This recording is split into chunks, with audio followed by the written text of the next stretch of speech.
Olá, boa tarde. O Tribunal de Justiça do Ceará está implantando no interior do estado núcleos regionais de custódia e inquéritos. O objetivo é ampliar o serviço para garantir a apresentação das pessoas presas ao juiz no menor prazo possível. É esse um dos destaques do Jornal da Justiça de hoje. Vamos aos demais. Supremo Tribunal Federal reconhece repercussão geral no recurso extraordinário que trata de créditos tributários.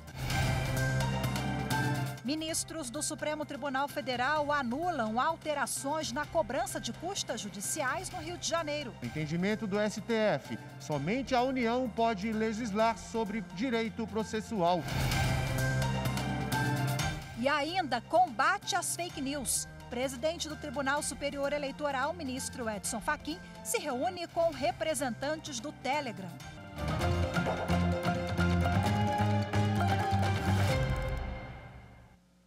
Hoje é o Dia Nacional da Liberdade de Imprensa. Para destacar a importância do acesso à informação, o Supremo Tribunal Federal realiza a exposição Liberdade e Imprensa, o papel do jornalismo na democracia brasileira. A liberdade de imprensa é um dos pilares da democracia. O acesso à informação ajuda a garantir os demais direitos dos cidadãos. Quando a imprensa denuncia, por exemplo, irregularidades em serviços de saúde, a sociedade tem elementos para cobrar do governo melhorias nos hospitais. Ou, se os recursos da educação são desviados, é a partir de uma denúncia que as autoridades vão tomar providências para punir os responsáveis e garantir o uso correto do dinheiro público. Para garantir o livre acesso à informação, imprensa e judiciário sempre trabalharam juntos. E para marcar a importância de se ter uma imprensa livre, o Supremo Tribunal Federal inaugurou a exposição Liberdade e Imprensa, o papel do jornalismo na democracia brasileira. A mostra traz elementos que destacam a importância de se ter uma imprensa livre para garantir uma sociedade justa e igualitária. Ela também é uma forma de homenagear os jornalistas que têm um papel importante no exercício da profissão, oferecendo informação de qualidade. As 20 peças publicitárias e os vídeos divulgados em veículos de todo o país pela Associação Nacional de Jornais nos últimos anos mostram momentos de luta da categoria e a contribuição da imprensa para a democracia brasileira.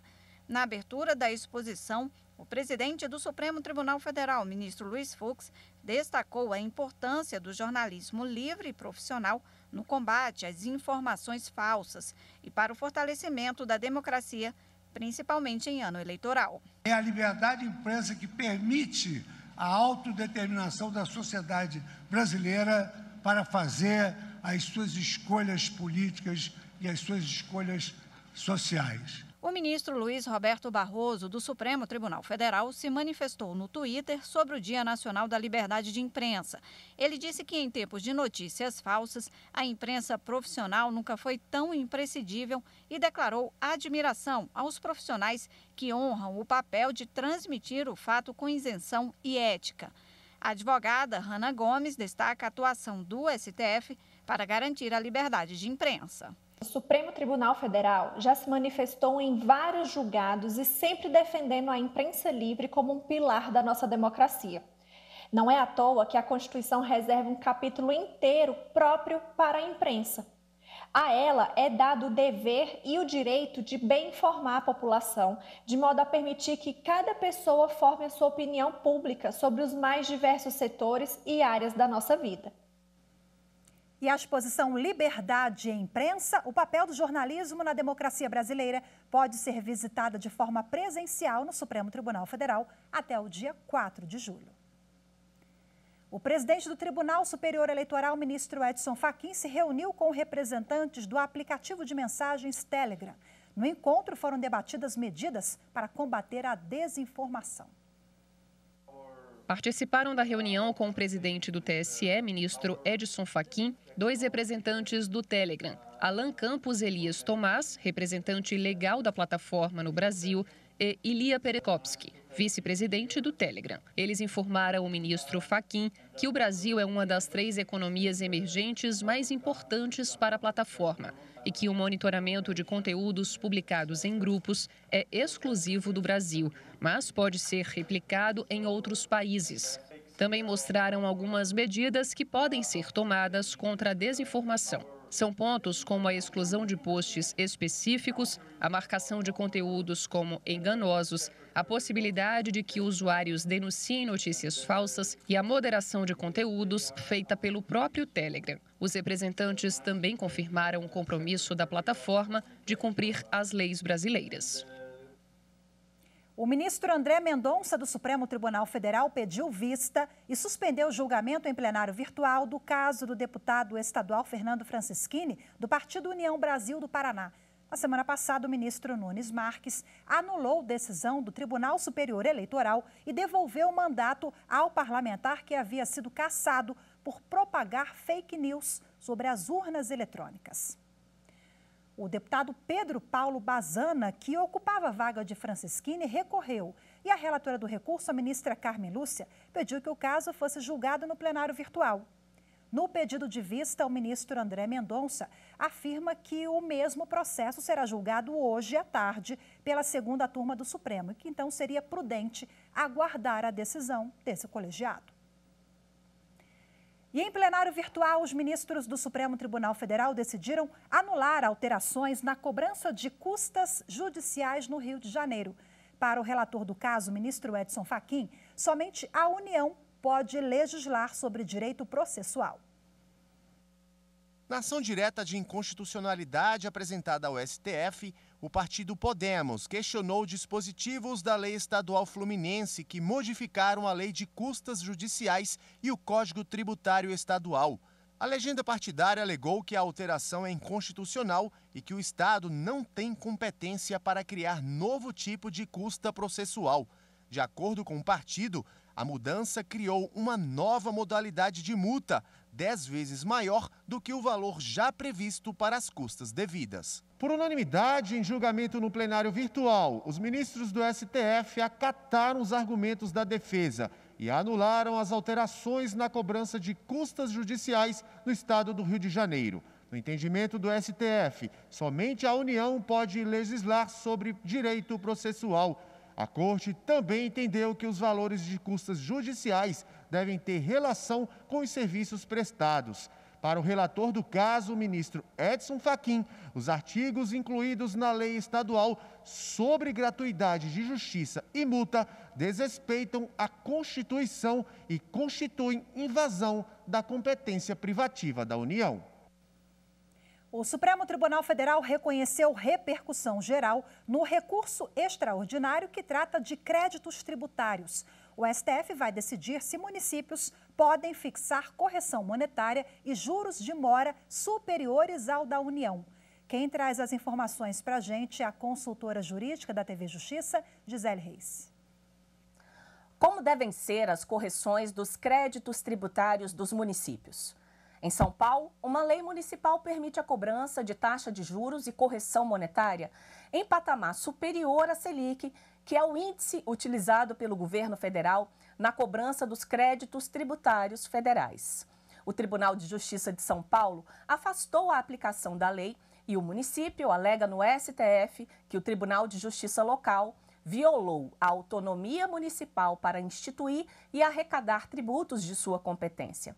O STF já possui entendimento que os Estados-membros e o Distrito Federal podem legislar sobre índices de correção monetária e taxas de juros de mora que incidem sobre seus créditos fiscais, mas estão limitados aos percentuais estabelecidos pela União para os mesmos fins.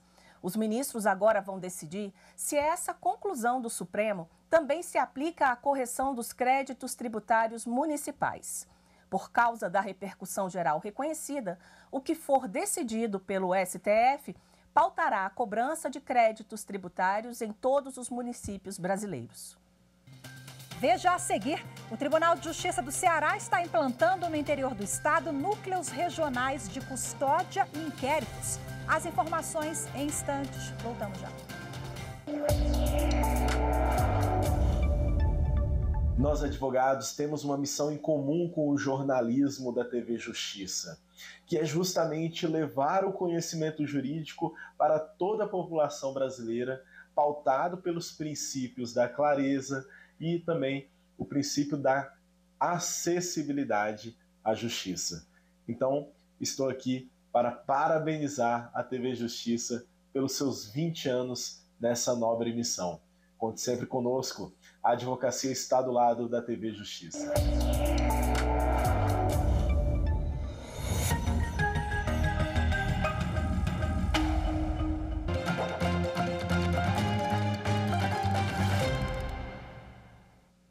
O Tribunal de Justiça do Ceará está implantando no interior do estado núcleos regionais de custódia e inquéritos.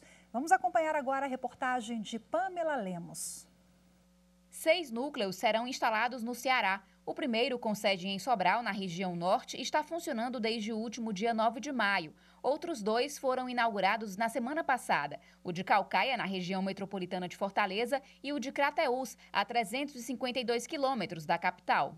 O próprio CNJ tem investido muito aqui no estado do Ceará, inclusive capacitou recentemente vários magistrados para esse grande desafio, que é a realização de audiências de custódia e de inquéritos.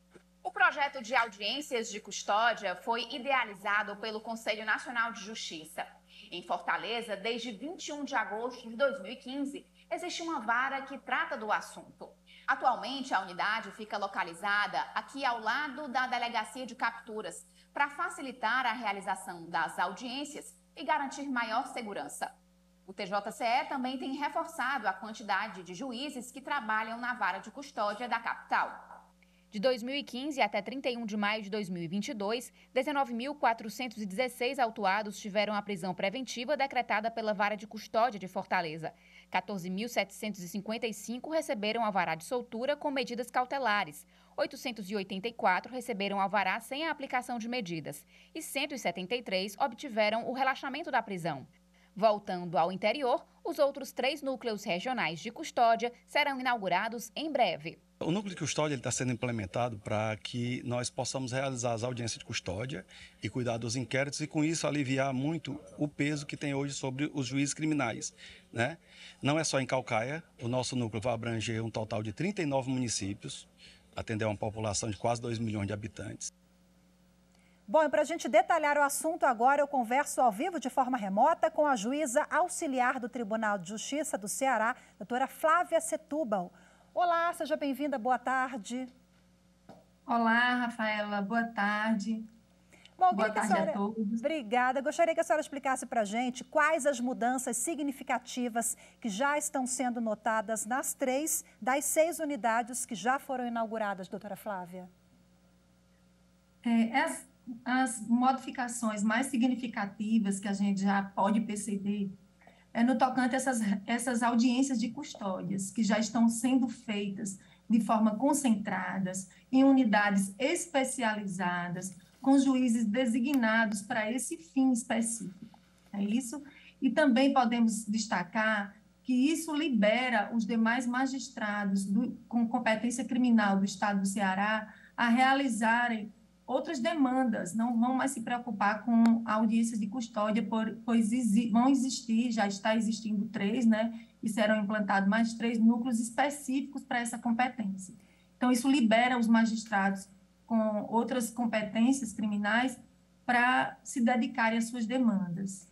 É importante também destacar, com uma mudança significativa, é que esses núcleos de custódia, eles estão sendo implantados com kits biométricos. As pessoas presas que vão ingressar no sistema prisional vão passar por um cadastramento biométrico, visando sanar eventuais erros quanto à identificação civil e também startar a questão da documentação de quem está em situação irregular, buscar regularizar essa situação daqueles que estão sem documentos. Isso é bastante significativo, ao meu ver. Doutora Flávia, quais os impactos na sociedade? A sociedade também tem reflexos positivos? É impactada positivamente com essas medidas? Sim, certamente. Antes da implantação desses núcleos, Rafaela, as audiências de custódia eram feitas de forma pulverizada, digamos assim. Cerca de 140 juízes distintos faziam essas audiências em todo o estado do Ceará. Agora, com a implantação desses núcleos, essas audiências serão feitas de forma concentrada em 7 unidades específicas, já incluindo a capital, né, a vara privativa de Fortaleza, e isso evita deslocamento, diminui o número de deslocamento de presos. Antes teria que levar presos a 140 comarcas para essas audiências, agora serão para esses 7 núcleos, digamos assim, tornando a audiência mais célere, mais eficiente. Além disso, os juízes com essas competências específicas, eles poderão se aprofundar mais no tema, nos manuais do Conselho Nacional de Justiça sobre audiência de custódia, e isso é muito bom na prestação da tutela jurisdicional. E qual a previsão para a inauguração das próximas unidades, doutora Flávia? Já temos aqui uma data para o núcleo de Juazeiro do Norte, Núcleo Regional de Custódia e Inquérito de Juazeiro do Norte. Iremos inaugurar agora, o Tribunal de Justiça vai inaugurar agora dia 10 de junho de 2022, e os outros 2 núcleos, do Sertão Central e da região Centro-Sul, a gente vai tentar inaugurar nos próximos 2 meses.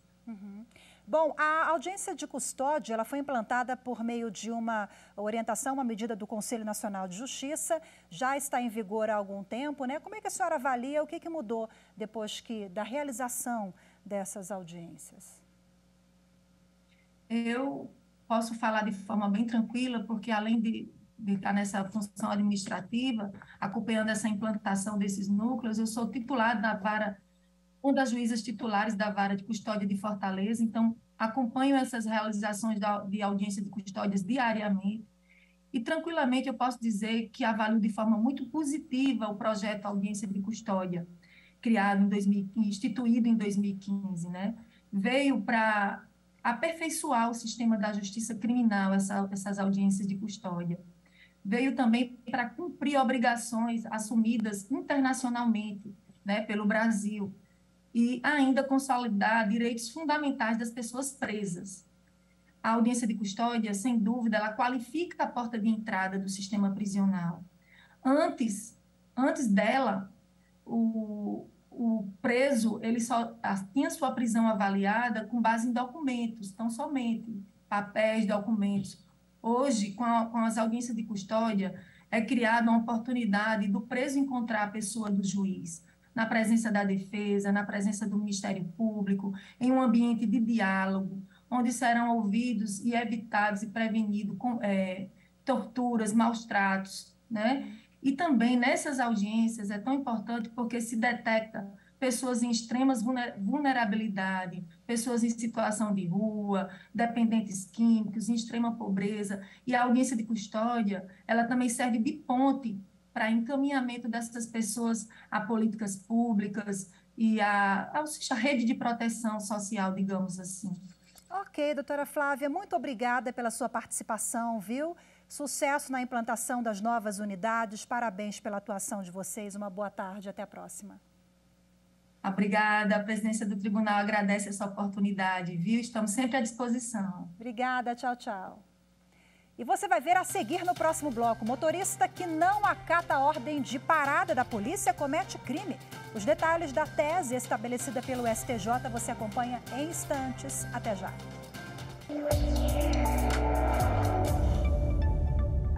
A TV Justiça completa 20 anos. São 20 anos garantindo acesso público ao dia a dia do Poder Judiciário e suas principais decisões.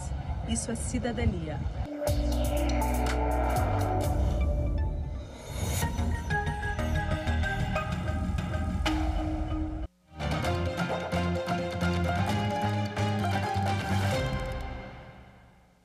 A Polícia Civil de Minas Gerais identificou hoje mais uma vítima do rompimento da barragem Córrego do Feijão, em Brumadinho, por meio de exame de DNA. Olímpio Gomes Pinto, com 57 anos à época dos fatos, é natural de Belo Horizonte e foi encontrado em abril deste ano. Ele era funcionário terceirizado e prestava serviços de auxiliar de sondagem. Nesta segunda-feira, o ministro Edson Fachin, do Supremo Tribunal Federal, acolheu o recurso extraordinário do Ministério Público de Minas Gerais e decidiu que o julgamento da ação sobre homicídios no rompimento da barragem de Brumadinho é de competência da Justiça Estadual. Motorista que não acata a ordem de parada da polícia comete crime? A decisão é da terceira seção do Superior Tribunal de Justiça, sob rito dos recursos repetitivos. Ignorar a ordem de parada de veículo emitida por policial no exercício da atividade ostensiva de segurança pública é crime de desobediência. Foi o que definiu a terceira seção do STJ ao julgar o tema 1060 sob o rito dos recursos repetitivos. Ou seja, a tese deverá ser aplicada pelas demais instâncias da Justiça. Por maioria, foi fixada a seguinte tese: a desobediência à ordem legal de parada, emanada por agentes públicos em contexto de policiamento ostensivo para a prevenção e repressão de crimes, constitui conduta penalmente típica, prevista no artigo 330 do Código Penal Brasileiro. No caso analisado, o motorista foi abordado por viaturas da Polícia Militar e desobedeceu a ordem de parada dos agentes. Na fuga, ele perdeu o controle da direção e tombou o veículo. Segundo a defesa, o motorista teria agido dessa forma para evitar a prisão por outro crime. É que após encher o tanque em um poço de combustível, o homem foi embora do estabelecimento sem pagar. Por isso, a desobediência à ordem de parar seria crime subsidiário. O relator do recurso representativo da controvérsia, ministro Antônio Saldanha Palheiro, explicou que para a jurisprudência do STJ, o direito à não autoincriminação não é absoluto, motivo pelo qual não se pode ser invocado para justificar condutas consideradas penalmente relevantes pelo ordenamento jurídico. O ministro ressaltou ainda que esse entendimento pode acarretar o estímulo à impunidade e dificultar ou até mesmo impedir o exercício da atividade policial e, consequentemente, da segurança pública. Com o julgamento do tema, podem voltar a tramitar os recursos especiais e agravos em recurso especial, que tratam da mesma controvérsia e estavam suspensos à espera da definição do precedente qualificado. A Justiça Trabalhista na Bahia busca formas de combater os acidentes de trabalho. Na última década, o número de casos subiu quase 500% no estado. A construção civil é o maior setor, é o setor com maior número de acidentes. 470%.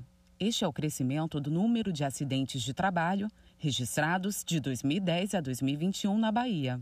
Os dados são do Sistema de Informação de Agravos de Notificação do SUS e revelam mais de 39 mil registros, um salto de 1.133 lá em 2010 para 6.469 em 2021. E Salvador lidera o ranking estadual, com 32% das notificações. A juíza Rosimeire Fernandes, gestora do programa Trabalho Seguro no TRT da Bahia, comenta. É um âmbito extraordinário que deve levar toda a sociedade a refletir, a se conscientizar sobre as causas desse problema que tem origem em múltiplos fatores e exige de todos os atores sociais uma mobilização para que essa realidade mude.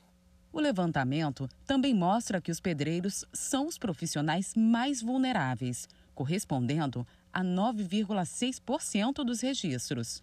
O presidente do Sindicato dos Trabalhadores da Construção Civil, Arilson Ferreira, explica o motivo. Ele trabalha, às vezes, sem um treinamento adequado, sem o cinto de segurança, sem as proteções coletivas que a empresa tem que estar a todo momento buscando ser disponibilizado pela empresa.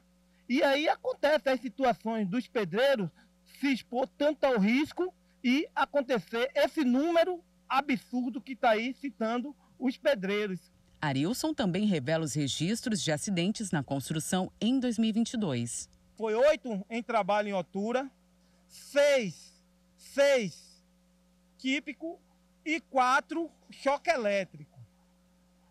O choque elétrico teve um trabalhador que veio a óbito e nesses 6 incluiu o trabalho que o trabalhador estava fazendo na escavação e foi soterrado, que veio a óbito também. São direitos garantidos em casos de acidentes de trabalho, a estabilidade provisória, auxílio doença acidentário, auxílio acidente, indenização, recolhimento do FGTS no período do afastamento, aposentadoria por invalidez, pensão por morte aos dependentes. A gente costuma dizer que por mais brilhante que seja uma decisão e um valor expressivo de uma indenização, nenhuma será o suficiente para reparar a saúde, a vida do trabalhador que morre no trabalho, né, para reparar, para trazer de volta um membro mutilado. Então, o remédio, o único caminho é a prevenção.